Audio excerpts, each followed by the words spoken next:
And welcome back to this, our last segment in this edition of MOE Conversations, where we are discussing e-learning in the time of the pandemic. This is truly a challenging time.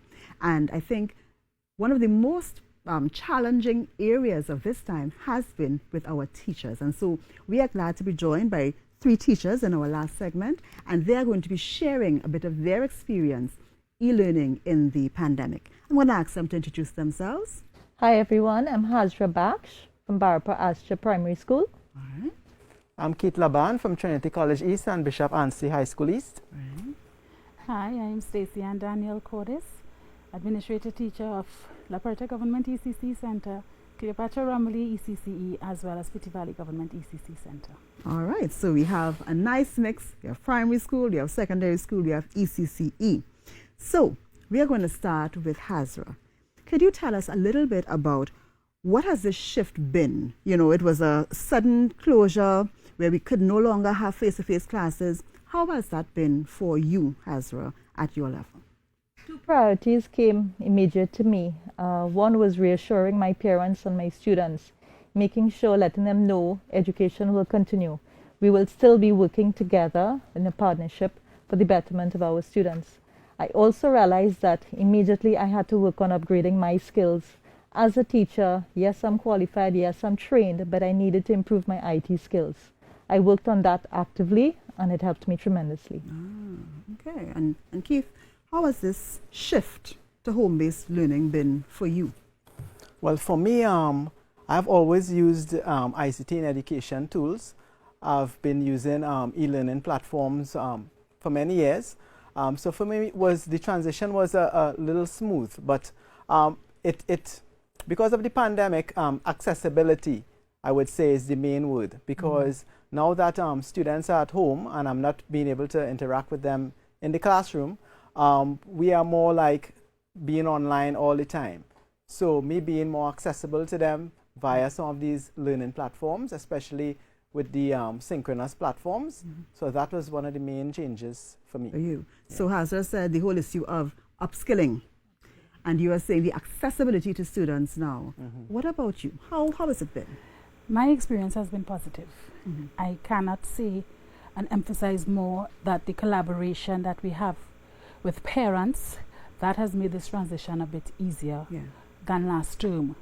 The interaction, the live platforms, this has done wonders for the sector of ECCE. Okay.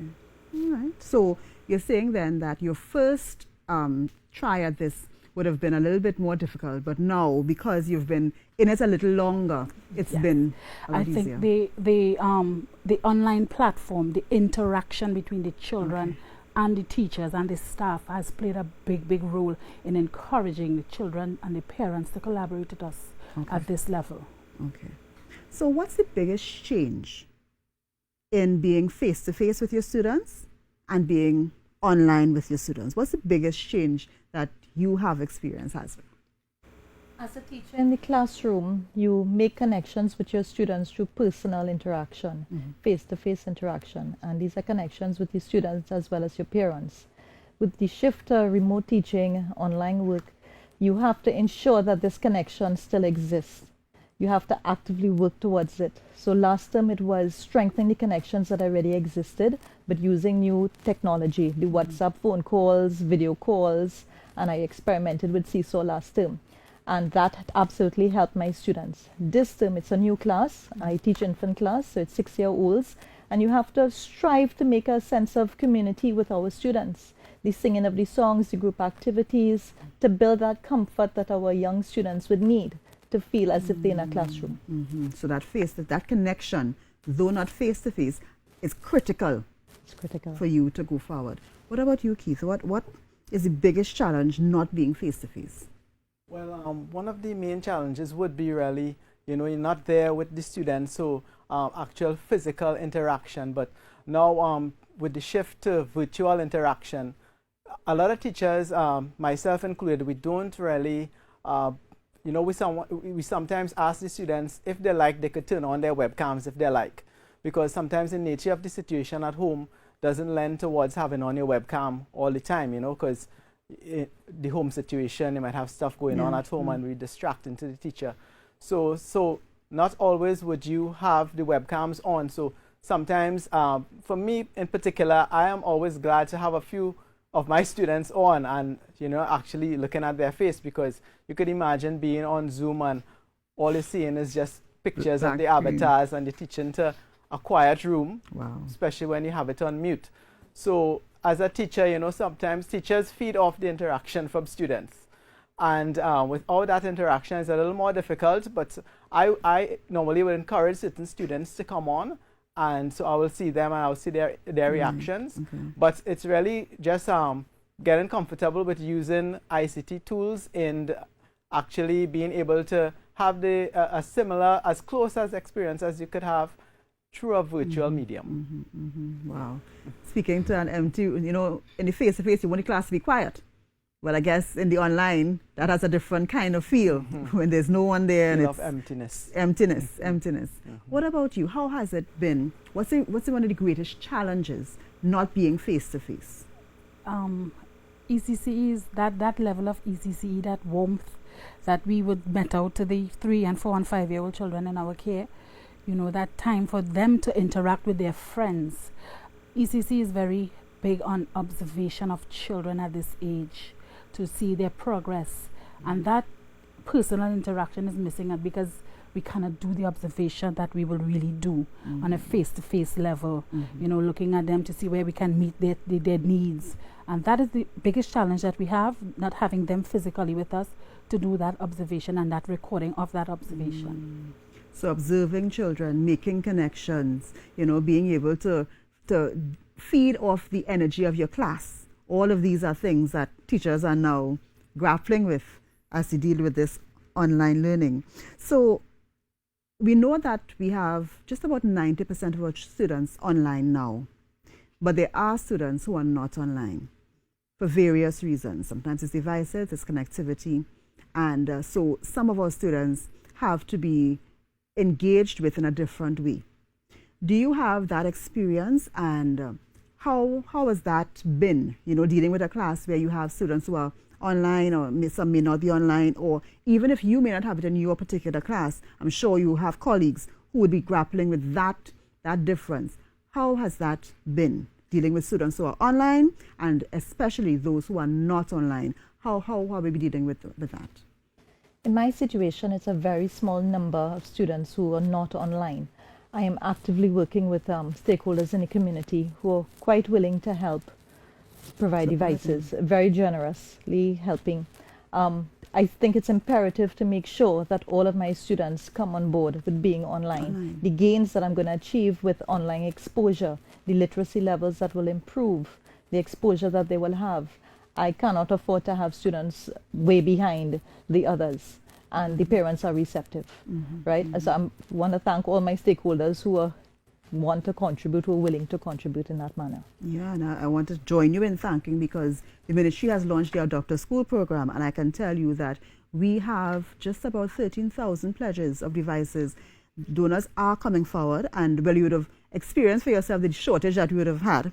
But now supplies are coming in and persons are coming forward, and I want to join you in thanking them, because as you say, the online is the best reproduction of the face-to-face. It's not perfect, as you would have explained before, but it's the best reproduction, and we want to ensure that our students are there. So you have your stakeholders, your community, your village, you know, they're coming in to raise your child. Keith, how has it been? Well, in my experience with my classes, most of my students are online. We have very few students who are not actively taking part. And those that are not online, it's really an issue of the online accounts, because we use Microsoft Teams as a school on the whole, and some students had issues with passwords and usernames and that kind of stuff. I have a lot of colleagues who are also from other schools, and as a teacher trainer, I'm always in contact with teachers who are from other schools, because they would ask questions. And in speaking to them, most of their students are online. Also, as you said, you all did a poll and you had 90%. So most of their students are online, and they are able to actively take part, you know, take part in the classes. Okay. Yeah. All right. So at the ECCE level, what's happening in terms of those not online, and how are we reaching them?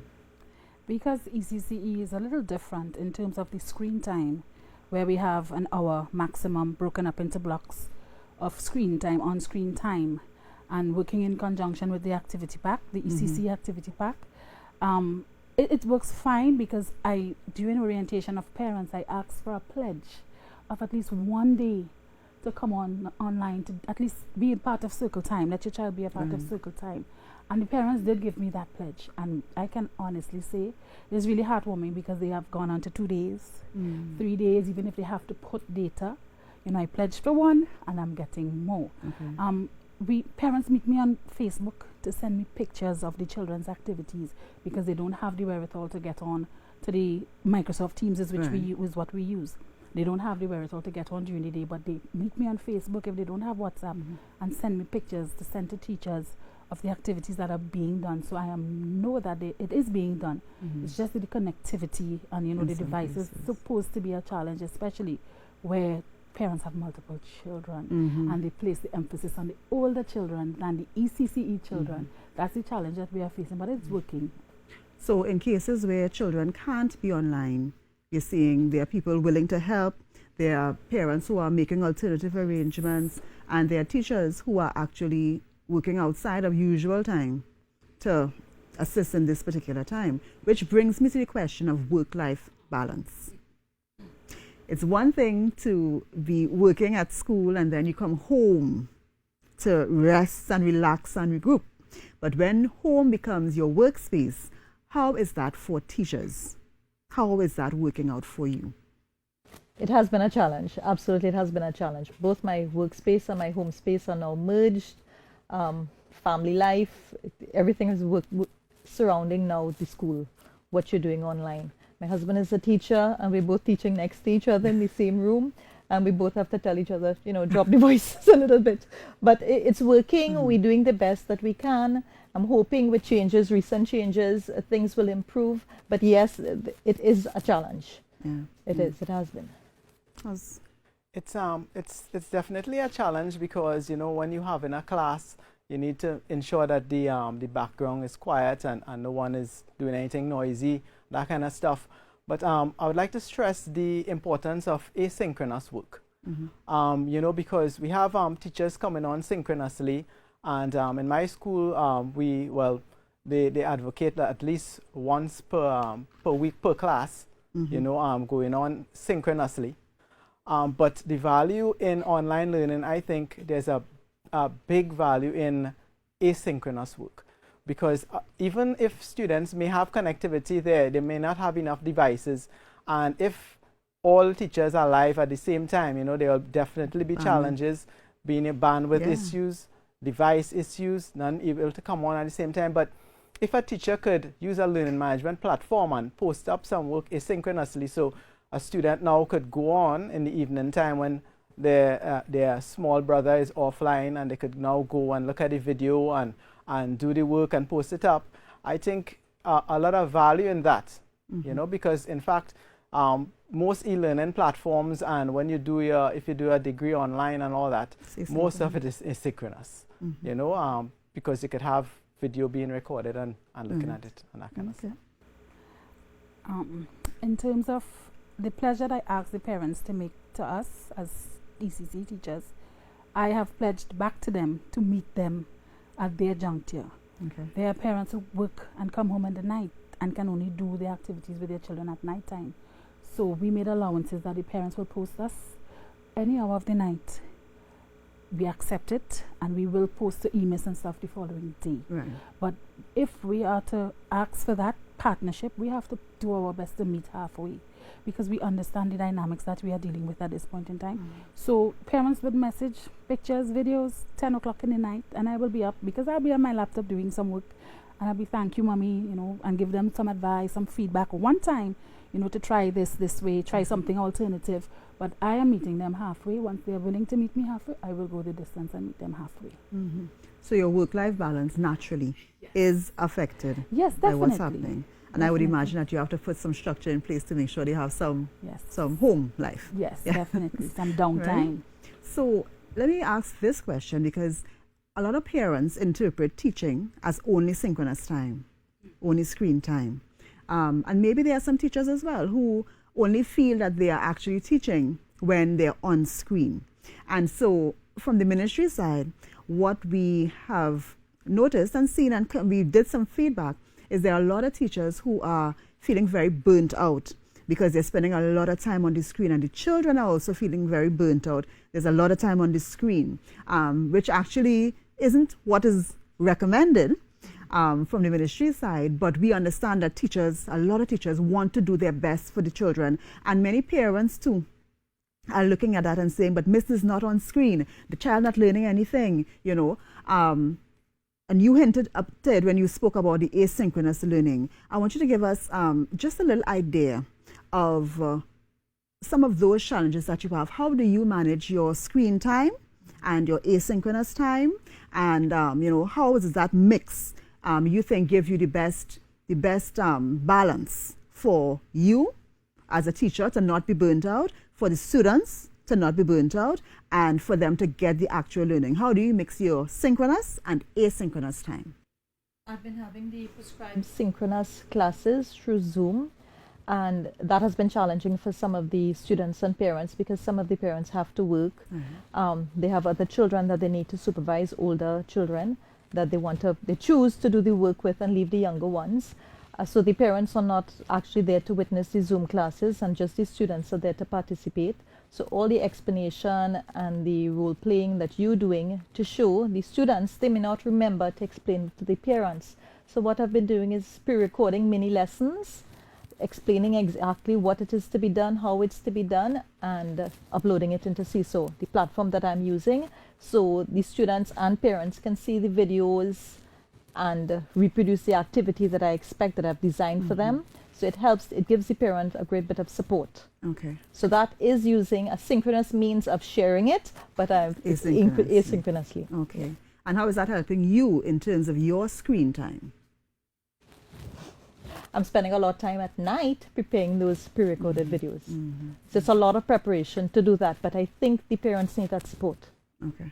And what about you, Keith?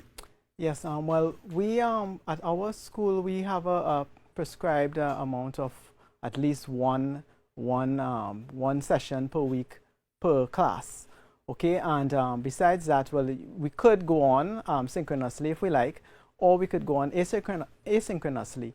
Now, as a trainer, what I realized is that, remember, a lot of teachers were using didactic learning strategies. You know, they were using, as we say, chalk and talk. And even though we trained a lot of teachers, we did about 5 cohorts of MOE training up to before COVID, a lot of teachers were still not using those strategies. So one of the theories was the theory of the SAMR framework, where you have substitution, modification, augmentation, and redefinition. Okay, so what you would see happening is teachers would take what they, like for example, the lowest level in the framework as substitution means that a teacher would take what they are accustomed to in real life and merely try to substitute it with an ICT tool in the exact same way. But then they'll realize that they will soon burn out themselves because, you know, instead of a classroom, you might have a little downtime in between. But when you're on Zoom, you have to always be on all the time, and while they're off, and then you come back on to another class. So for me, I have struck the balance because I have now put a great value on the asynchronous work. But the idea with a lot of colleagues and a lot of teachers out there is that because they're trying to substitute it, which is natural, because in the framework of ICT integration, that is what happens at the start, and then they go up to the higher forms.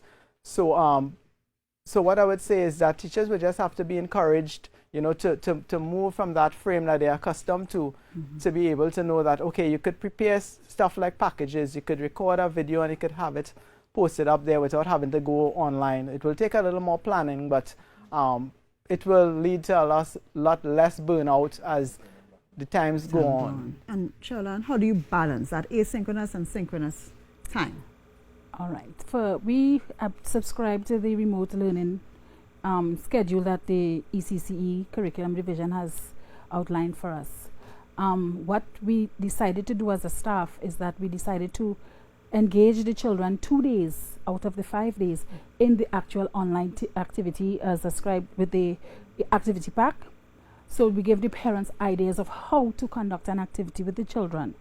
The other 3 days, what we do is that we will send voice notes via WhatsApp, giving an explanation, or even right there, a 5-minute explanation on Teams as to how we can start with an introduction and go through the routine of an activity. So in terms of burnout, it is different because this engages planning. You must plan. So it takes the same amount of energy in a physical building that it does online, but the medium we use, WhatsApp, to send the voice notes, to explain to the parents, because not all parents would understand, even at the activity pack, simple as it is, how to conduct an activity. So we give them the guidance through the hands-on experience, doing it with the children, and then we will send voice notes explaining how the activities can be done. So what I'm getting is that there is maybe a need for more sensitization of teachers. Definitely. Yes. So that they understand, even though there's been the basic training, but to remind and maybe to show some tips and tricks of things that can be done to reduce the screen time, because there is that perception, and you're not on screen, as you say, you're not teaching. It's a total substitution, and therefore teachers may be getting very burnt out. And the prescribed screen times for children may also be exceeded. And then that leads to its own types of problems. So maybe that's something that the ministry can take on with respect to sensitizing teachers a lot more. So that brings us to our tips and tricks section. So a last segment of this chat. What are some tips and tricks that you have learned, or maybe a colleague has been able to share, that has worked very well for you, and you want to share with teachers who are looking on and saying, I wonder, what are some of the things I can do? So I'll start with Hazra, and then I'll take Sherilyn, and then I'll take you, Keith. I realized that this was the ability to teach remotely was not something I could do alone. I had to align myself with an organization of professionals, of IT teachers. I discovered the group ITTPN Global, and that is a professional network of IT teachers from Trinidad and Tobago. And through them, I learned a tremendous amount of IT skills. And platforms, various tools. It has helped me. I've been sharing information, and you have to be willing to invest your time and effort to learn these new tools and to be able to be flexible trying it in your classroom. Okay, all right, that's wonderful. Sherilyn? For me, I believe in the University of YouTube. I make no bones about it. With YouTube, you can learn anything. To ace Microsoft Teams, I've been using YouTube. I've also subscribed to Microsoft Teams, so any update they will let me know. I tell parents, I tell teachers, ask colleagues for help. There's no shame in asking colleagues for help when you don't know. We are all in this together. So I always ask, if you need help, reach out to someone, because that person might know, but they might know someone who knows. And the mighty YouTube, I always say, I learned through Teams. And I've also said to teachers, you need to open your mind, be open-minded to the fact that this may be a new normal for a time to come. So you need to be open-minded and positive in this whole dynamic. All right, so be open-minded, be positive, join a professional network of teachers who can assist you. YouTube, the University of YouTube. So I think the whole issue of upskilling, I'm hearing that coming through very, very strongly. And Keith, you close us off. What are some of the tips and tricks? You're an IT teacher, yes? And you've been involved in the training of teachers as well. So therefore, what are some of the platforms that are most used, and what are some of the tips and tricks you want to share with us? Okay, well, we have, basically for e-learning, we have two main types of platforms. We have the communication/video conferencing platforms, and then we have the full learning management systems. Now, a lot of the learning management systems would have communication platforms inbuilt. So initially, you would have a lot of teachers, for example, before when COVID had now hit and we were ending off the third term, we had a lot of teachers who were actually using WhatsApp. They were using WhatsApp to be able to communicate, but WhatsApp was very, very tedious. You send a message and WhatsApp wasn't made for learning management. And you would have attachments, your phone might get filled up, and whole lot of chaos. And then we have teachers who would choose to just go on Zoom. But you know, Zoom isn't a learning management system either. It's just you go on, you're live with the students and you video conference with the students. So then we come to the various platforms. So you know, you have the Google Classroom, the Teams, you have Edmodo, Schoology. So I think teachers should decide on a platform that is easiest for them to interact with, and it's easy for the students to be able to onboard onto the system. So one that doesn't entail, you know, if in case you're not too tech savvy, you would be able to easily create an account, easily be able to go on, and easily be able to add the students on. For example, some of the platforms, you give them a code, and they could simply WhatsApp them the code and they join your classroom. Some of the systems, you have to create accounts for them, you know, and as the other teachers here said, you know, you should try to lean into the teachers who are a little more techie. You know, you will always have them around. There are various communities of practice on Facebook, on YouTube, and join these groups and you're able to get some good tips from these groups, and a lot of helpful teachers out there who are willing to help teachers in their journey right now. All right. Yeah. So I want to thank our 3 teachers for being here. I think they have given some excellent tips to teachers who are looking on, teachers who may be suffering a little bit from burnout, teachers who may be wondering how better to help their children, because we know that teachers are very dedicated and always trying to push forward with their students. And in these challenging times, all of us really need to learn from each other how to make it through better. So I want to thank you for being here. It has been a wonderful experience having you.